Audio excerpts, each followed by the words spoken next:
Taken in 1967, this is a photo of Robert Rene Gauchie just moments after he was found stranded in an isolated area in the cold Arctic region in northern Canada. 58 days. That was the total amount of days he endured the freezing temperature with limited supply. How did they find him? Well, it was sheer luck. Robert was a very cautious person. He always double-checked the plane he would use and made sure everything was working as intended. Throughout his flying career, he experienced snowstorm, heavy rain, and foggy weather and managed to overcome it. However, flying in the harsh cold region came with serious risk, and even with careful preparation, his luck ran out.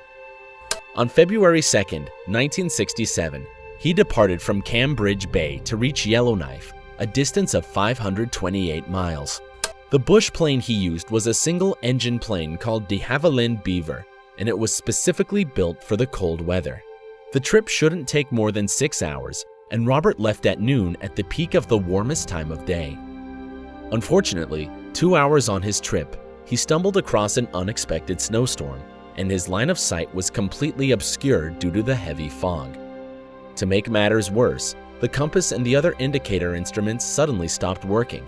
At this point, he had no idea where he was, and without any other choice, he had to make an emergency landing. It was difficult for him to make a clean landing because of the limited vision, and he had to fly around to find a safe area to land on. Even though his other instruments were broken, the radio was still intact, and he communicated with another pilot nearby to tell them about his situation. They exchanged back and forth, that is, until the fuel gauge sent a signal that the tank was almost out. So out of desperation, Robert landed on the frozen Samandre Lake. As soon as he landed, the worst thing happened. The radio started to lose connection, and the last words he heard from the other line was, "We'll have you out in a couple of hours." The conversation was cut short, and Robert wasn't able to give them his exact location. Without any fuel, his only hope was to have someone rescue him. For the next couple of days, he spent most of his time in his sleeping bag to keep himself warm, and he ate the rations that was stored in the plane. Good thing though, he had enough food to last him around 1 to 2 months. But the big problem was the freezing temperature. It reached around -76 degrees Fahrenheit. Not only that, there were some wild animals in the surrounding area. He noticed that there was a pack of wolves from a distance waiting for a chance to strike him.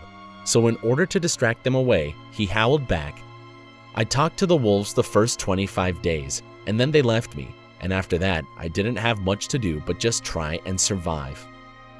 As the days went on, he couldn't sleep properly because of the extreme cold. The waiting and loneliness are starting to have their effects now. I am very low. The nights take so much out of me now.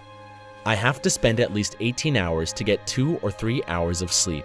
The nights are getting terrible to endure. How much longer can this go on? While Robert was stranded on the frozen lake, waiting to be rescued, authorities were alerted about his situation and deployed multiple planes to look for him. Their search came with poor timing. For almost 2 weeks, the area was completely covered with fog, and in the end, they couldn't find him. After 4 weeks since the incident, they already assumed he wasn't coming back. Even Robert's wife began a memorial service for him. Luckily, on April 1st of 1967, almost 2 months since the incident, pilot Ron Sheardown and mechanic Glenn Stevens were the ones who found Robert. On that day, they departed just before sunset, and during their trip, Glenn noticed a strange reflection against the sun coming from the ground.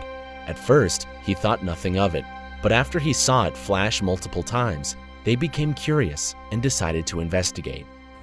As soon as they descended to make a landing, they saw Robert standing right beside his plane.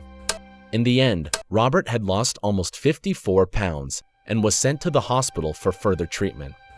One interesting thing about the rescue was that Ron and Glenn were running behind schedule on their trip and were expected to fly after sunset, but somehow they were able to squeeze enough time to fly during the daytime, and thankfully, the sun reflection led to Robert's rescue.